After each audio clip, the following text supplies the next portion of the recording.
Be Inspired is the fastest growing UK edutainment event for businesses and entrepreneurs. I'm yet to find an event like Be Inspired. Personality, spirituality, business, marketing, sales, people, love, it's got everything. As soon as you walk in the room, you can just feel the energy and the vibe is just completely different. Whether you are an introvert, an extrovert, an ambivert, there's just so much warmth and love and friendship and support. We've wanted to come for the last couple of years, but didn't. Obviously, financial things, you always think, oh, I can't do that, but it's the best money we've ever spent. Thought I was going to be sat in a corner, not speaking to anybody. Everybody's so welcoming. To meet people in person that can benefit both businesses, it's mind-blowing. We're creating safe spaces for conversations that matter in life and in business. There's something about stepping into a busy environment that can often be really worrying for a lot of people. What happens every year at Be Inspired is we move things forward around inclusion, diversity and equality. I'm neurodivergent myself, so having like Sense Story where I can go and be in a quiet space, where I can really kind of ground myself, be able to get the full experience of being inspired, but to keep myself safe. We bring you the very best in upcoming UK and global speaking talent, bringing you their businesses, their missions, their message to inspire, motivate and celebrate you as we all rise together. It feels like a real sort of collaboration. Everybody's on your side. They want you to win. They want you to succeed. Because of the belief that they have in you, it allows you to have the belief in yourself. The contacts, the connections, the friendships, the development of my business has all stemmed from that one experience. Expect high energy, engaging talks that are going to leave you fired up and ready to take on the world. Doors are opening and conversations are starting. I'm partly kicking myself that I haven't done it before. We want you to come and learn and laugh and be inspired with us.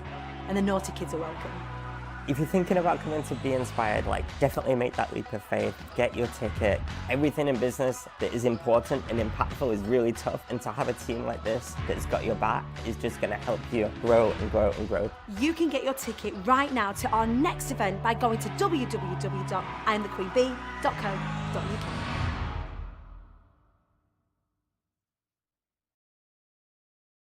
Good morning, you lovely lot. Welcome to the show, Rise Up show. I can never see properly. When I've got my glasses on, I can't see anything else, but things close to me I can see. So I'm going to take them off. Come on in here for a cuddle. Good morning. I hope you are well. I've had a realisation, and that realisation is centred in some of the things that I've been eating, living, sleeping, breathing and bleeding for the past, maybe 4 or 5 years. And over the last 12 months, I've forgotten to do a little bit of this. I have been scribbling, Bethany. You have noticed behind me. Let me turn my volume off. I want you to have my full attention. And I want to have your full attention this morning. If you are with me, get comfy, grab a brew. I want to share with you some stuff. Grab a brew. I've got my Starbucks. Did the school run this morning. Got me and Wallace a cheeky little coffee to start the day. I got a bit of ice that I didn't mean to get. But last night I did a training in Jojo Smith from Creative Sass in her Fabby Sass group. And I was a bit of a breezy bonus for her, for the people that are in her group program. Realizations of the team holding on. The team already know it's okay. I'm not doing one of these where I drop the bomb out here and then go and tell the team what I just said. It's not one of them. I am in control of that bit of me that has a tendency to do that, although that has happened before.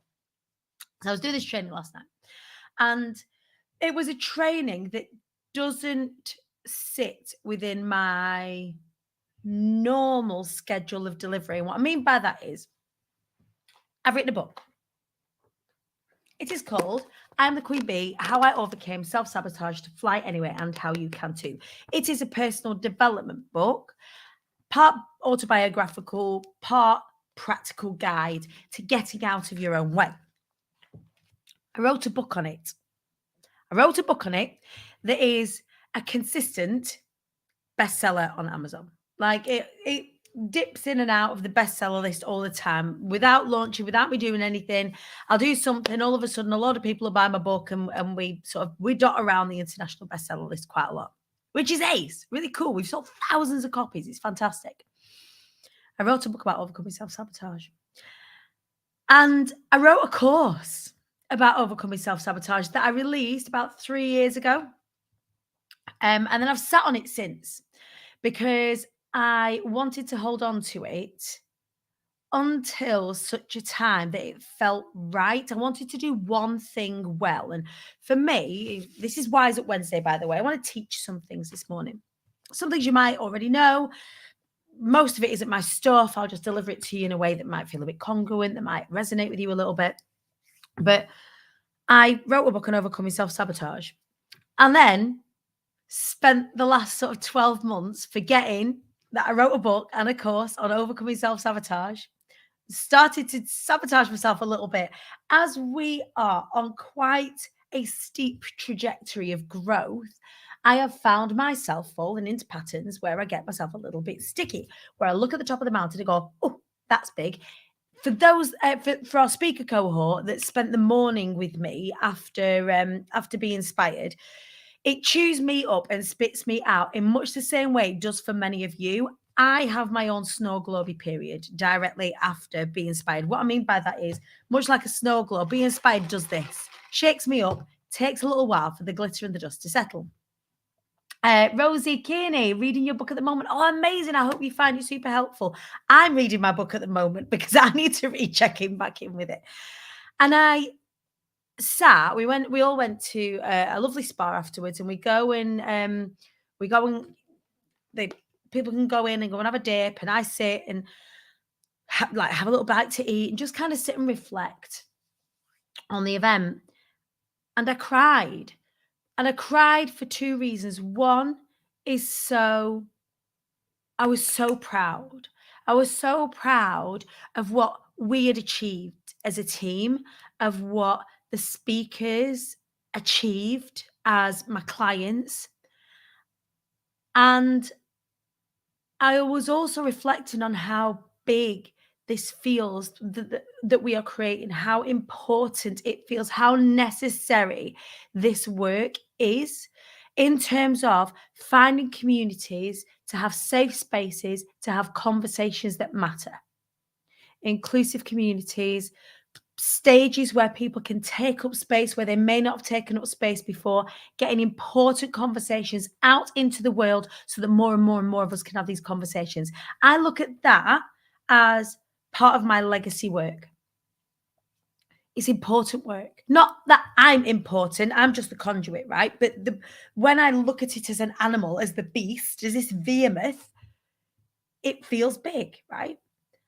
And that's me looking out onto the next bit of success. So everyone's looking at me and going, well, you've done this now, Dan, what next? I go, oh my God. We're going to do a big thing next. Big thing. We're going to grow. We're going to get bigger. We're going to get better. We're going to do things. We're going to expand, find ways to reach more people, find ways to go international, find ways to take this event, this beautiful little, even though it feels huge, this beautiful little event, and put it on the international stage. It feels big. And I shit myself. I get scared. I get tired. And I remember writing about the ways in which I self-sabotage. And the ways in which I self-sabotage are workaholism.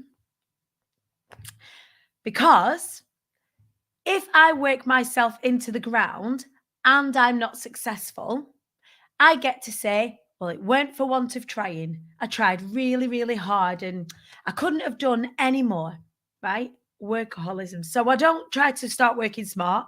I work really hard and I run like the clappers like this. And I've got my head down, my arse up, and I'm just not looking at anyone else or anywhere else. And I try and work my arse off. And I have realized that is a form of self-sabotage. I wrote about it in my book. I know it is a pattern of behavior of mine that I will get in and then I will exhaust myself, and then I couldn't possibly do it anymore because I'm so tired and I'm ill and I'm burnt out and I can't do anymore, right? Self-sabotage. I drink more, and I've noticed that for whatever reason, alcohol has featured more prevalently in the last few months than it has done in the last 12 months. If you remember, I have periods of time where I stopped drinking altogether. But I can see this trajectory moving up and up and up. And all of a sudden, lots of things are happening in my life. All of a sudden, I'm drinking. All of a sudden, not to say that the drink is a problem per se, but I'm aware of it. I'm becoming aware. What are the cyclical patterns?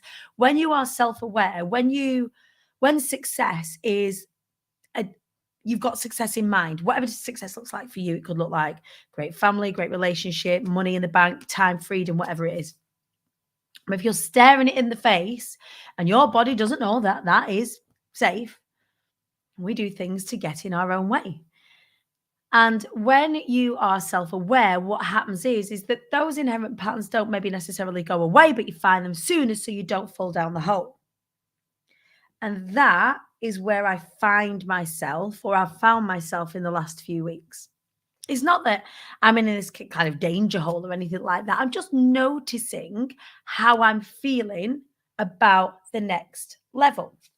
And for those of you that were at Be Inspired, remember I talked to you about how do we sabotage our success. And there's two feelings that we feel: fatigue or fear.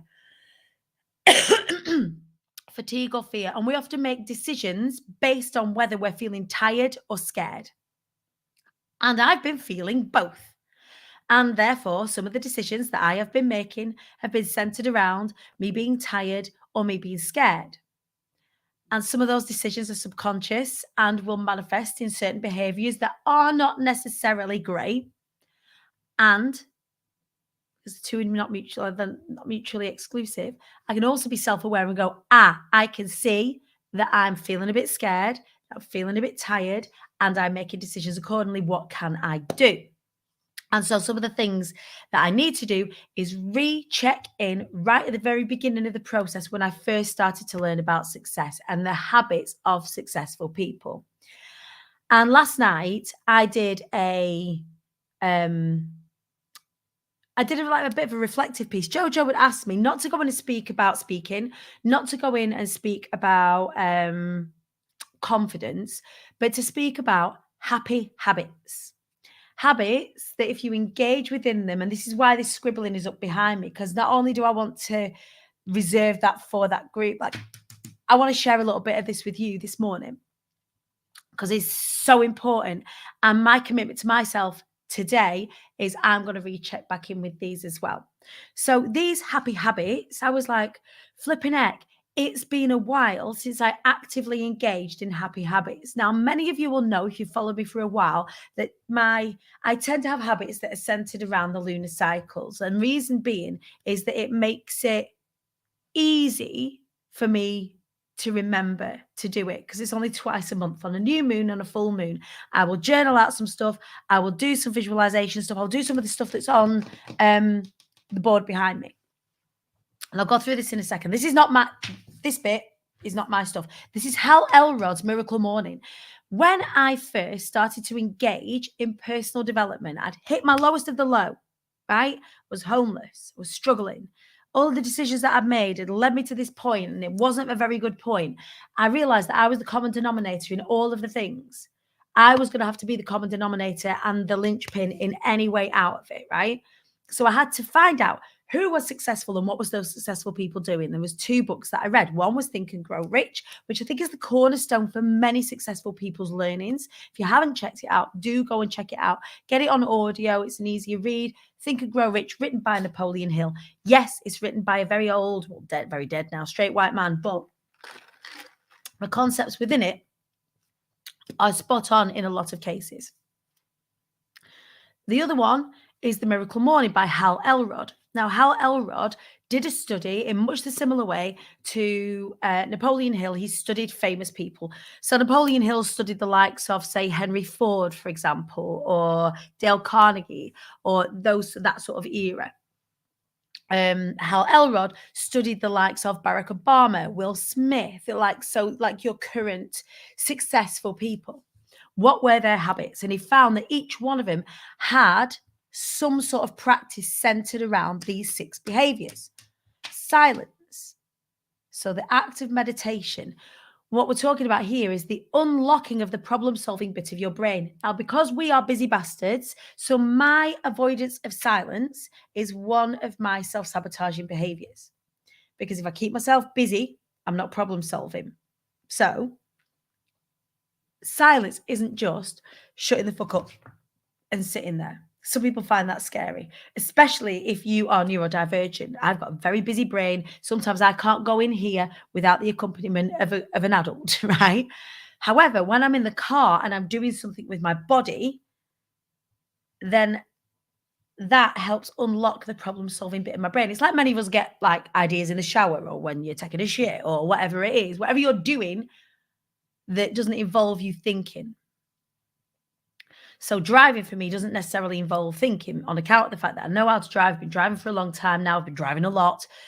I know all of the motor skills, quite literally, that take me, like, that get me driving the car. And then the sat nav tells me where to go and I don't have to think too much. That then leaves my brain open to thought because I can't do anything else. And that unlocks the problem-solving bit of my brain. So after the first sort of half an hour or so of being in the car, I start to think about all of the things that are happening in my world. And I think, oh, well, what can I do about that? What can I do about that? So many of you go, Danny, you spend a lot of time on the road. Yeah, I do. That's actually a really great practice for me where silence is concerned. I do a lot of problem solving. I do a lot of emotion moving. When I'm in the car. And what I mean by that is that I allow myself to feel all the feels in the car. You'll often find me crying in the car, all of this sort of stuff. Excuse me. And the next thing is affirmations. Now, affirmations I'm quite good at. It's their I am statements. So I am a force to be reckoned with. I am creating an incredible community of game changers, of change makers, of thought leaders. I am creating an incredible community of people whose ethos and value set is we all do well when we all do well. I am creating a foundation whereby we're eventually going to help hundreds of thousands of people who have experienced domestic abuse build businesses, and that's going to have a massive impact on the economy. All these things, I am statements that help us speak it into being. It's funny because I spent the weekend with Matt Elwell, Nick James, and Shari Teagman as part of Expert Empires Mastermind Retreat. And he said something when he came, Matt said something when he came to be inspired. It was actually the literal translation for the word abracadabra. And you know I like a little magic. And the direct translation for abracadabra is I create what I speak. I create what I speak. And that's what that is. I had forgotten to do a lot of these. This is why I need to recheck back in with what are my happy habits? What are my behaviors that I need to engage with daily in order to keep me moving forward, keep me fired up? Visualization. The seeing of the thing that it is that we're going to create. It's why we create excellent events. The team and I know, or I really know what it is that I want to deliver. So we see it really well. I know when I work with my clients, I can see what their talks are going to look like even before they've started to construct them. I can see it. Being somebody who thinks in this way means I actually see things unfolding as they are unfolding. I can already see the outcome before everybody else has. I'm there first in my mind and I'm trying to re-navigate. It's why it feels like sometimes I'm a bit scatty, and that's because I'm constantly re-navigating stuff because I can see the knock-on effect. And visualization is a practice of successful people. Exercise. Now, I'm not just talking about going to the gym, but the movement of your body on a regular basis keeps your body in a healthy state and so makes all the other things easier. Movement might be difficult for you, but it might be as little as standing up or stretching, maybe not doing that, or stretching or going for a short walk or something to get the serotonin levels, get the endorphins moving, get the hormones balancing. Focusing on your physical health has a direct impact on your outcomes every single time. I'm finding that this has been a bit of a downfall for me. I am feeling it. It's having a knock-on effect everywhere else. Reading. Now, not necessarily reading. For example, you might be dyslexic. You might not be able to read, but you might be able to listen. You might not be able to listen, but you might be able to watch. So finding ways to learn every single day, a little bit every single day. I have found myself in a position where for the past week, I have learned something every single day and I feel forward momentum. I just feel it. Learning something about the thing that you want to do from people who have done it even better. And then scribing, writing down. I haven't written, I've got pages and pages and pages and pages and pages of notes from the past week. I haven't written as much and I've never felt as fired up. Interesting how all of these things have changed my energy levels, have changed my thinking, have changed my behaviors in the past week, and what difference that is not just making on me, but is making on my team. My team are finding me a bit more focused. They're finding me doing the things that I actually need to be doing instead of just kind of flapping and fanning around and being a bit scared. Interesting how that works. And so what I wanted to share with you this morning is a rechecking in with those. What are your happy habits? What are the things that you're doing every single day that are moving you forward? And it isn't just the doing of your business. It's these things as well. It's the looking at your business. It's looking at your work. It's looking at your life and remembering that there are habits that you can engage in that are going to move you forward, that aren't just the picking up of the phone and doing the sales calls or doing the client delivery or implementing the strategy and all this sort of stuff, that these actually keep the ball rolling.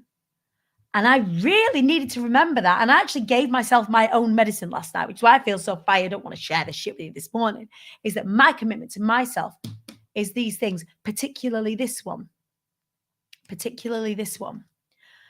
So because of extenuating circumstances, we had to cancel the Fly Anyway 10K at the weekend. And it is my commitment that we will be doing the Fly Anyway 10K in July, date TBC. But I am going to be actively training for that, so I run it. Now, to engage in the Fly Anyway 10K, you don't need to train for it. I mean, you can hopscotch it, you can dance it, you can moonwalk it, you can walk it, however you want. But I'm going to run it. So we're going to do the Fly Anyway 10K. I am going to make sure that I am trained for the next Be Inspired, because I never felt as good as doing the last Be Inspired. Imagine if I gave that some even more thought. So looking after my physical body to see what outcomes I have. If I'm really good at the visualization, I'm really good at the silence, I'm really good at the affirmations, and I've been missing out on the learning because I've been stuck in do for so long. I do a bit of the scribing. So if these two things are the things that I've been missing, I need to reintroduce them to my happy habits. And that is exactly what my commitment is as I come to you this morning through the show at Wise Up and Rise Up Show. So with that in mind, let me know in the comments, is this something that you have needed to hear this morning? I'm interested. I can see some of you are saying this already. Happy habits sounds good. Caris is saying, Beth, love this very much. So important. Same. Every time I learn something new, it makes me think, what the hell else don't I know? Hungry for more. Yeah, and we never know everything. And sometimes what happens for me as well is I get wary of people trying to sell to me. I look at these things and I go, oh, right, okay, where's the sell? Instead of actually allowing myself to engage in the thing that I'm learning. And if I want to buy from that person, I'm going to buy from that person. If I'm not going to buy from that person, then fine. So some of my old, reticence to be sold to gremlins arrive. And that reflects itself in my reticence to sell gremlins arriving. And actually just being open to learning from people that I want to learn from. And if I want to buy from them, then I will. And if I don't, then I won't. And if I can't, then I shan't. Being open to learning, and instead of avoiding places whereby people are sharing their stuff, me not wanting to be disrespectful and consuming for free, then I think, okay, well, what's the littlest investment can I make with them? Can I buy their book, for example? Is there a little course? Is there a little PDF? Is there a something? And that's going to happen with the Show Wise Up Rise Up show, by the way, that in the next few weeks, we are going to be orchestrating this into a real powerful learning opportunity. So we're going to be monetizing the Show Wise Up Rise Up show. It's going to be the price of a coffee a month, like £5. But for that, we are going to make sure that we have got the bestest content for you. Not just me getting up a little bit hungover, trying to put my makeup on, trying to G myself up for the day, actually making it valuable like this morning's valuable. And I know lots of you find this valuable anyway, but what happens when we get intentional with it? What happens when we start to get really intentional with how we use this time? Some of you tune in Monday, Wednesday, Friday, every single week without fail. And for the cost of a brew, would you be open to me being able to bring you even more? I think the answer would be yes. I have to think of a no-brainer way of getting you better quality content from me. And I think me just pressing go live in the morning, I am not serving you enough. I am turning up, but am I turning up as well as I could be if I was able to invest in production values, if I was able to invest in better quality people visiting and sharing stuff with you? And I just think that for $5 a month, is that going to be a terrible thing? I don't think it is. What are your thoughts? I have to put this out there because what I don't want to do is in a few weeks or months' time say, this is what we're doing, this is the platform that we're moving to. You will go, fucking hold on, I don't want to watch anymore. I think what my thoughts are for the things that I engage in is that if you dig on the show like this, I wonder, I have things that I dig on. Would I give that person a brew? Would I buy that person a brew and say, oh, thanks very much? And if that brew caffeinates that person to bring me even more, and I'm on it's like giving someone a little rest stop and a G up along the way. Like, yes, Dan, you're doing a good job. I appreciate the work. I appreciate you showing up for me 3 times a week without fail. I just wonder if that's okay. And I think it is. It doesn't feel energetically bad. My mentors have been mithering me for years. For years. Have a membership, Dan. You've got a big community. People will be willing to pay you. La, la, la, la, la, la, la, la. And I'm like, no, I don't want another membership. I don't want this. The best ones are already out there, man. But it's not us and it's not this community. And I just wonder what we could create if we got even more intentional about showing up here and learning together in a morning, getting ready. If I can be part of your listening, if I can be part of your scribing, if I can help you implement some of these success habits and we become part of each other's happy habits, but we get intentional about it and we start to yield some outcomes. Now that I will take a brew off you for. So that's just what's coming in the next few weeks. There'll be more flesh on the bone of it. I'll be able to share with you more details in the weeks to come. But I just want to let you know that this is coming so that I don't land it on you. You go, fucking hold on, you didn't tell me about this. I think it's going to be the best thing I've ever done. And you know me, when I do the best thing I've ever done, it's always pretty decent, right? And I want this for you. I want this for us. I want this as a way. The Hive is always going to be there. The Hive is always going to be free. I'm never going to monetize our community like that. But I think this, we have real scope with this. In a Hive, we share our successes, we share our challenges and all of that sort of stuff. This, I think, is the platform for the next level for IATQB that's going to allow you to come a little bit closer to me, for me to be able to make sure that I'm giving you some great value. So in all areas of your life and business, it's been in the percolation. I've been so reticent for so long, but I think that this is the one. Anyway, so that's what's popping. FYI, the doors did not shut to Be Heard and Be Heard Pro and Be Inspired on Monday. They actually closed on Friday. There's a little bit of crosswise in the social media and the way it come out. So if you do want to have a natter about Be Heard Pro and Be Inspired, the doors close this Friday because we begin on Wednesday the 3rd. Lots of you have been asking me, when do we begin? Wednesday the 3rd at 7 a.m. No, we don't. So, no.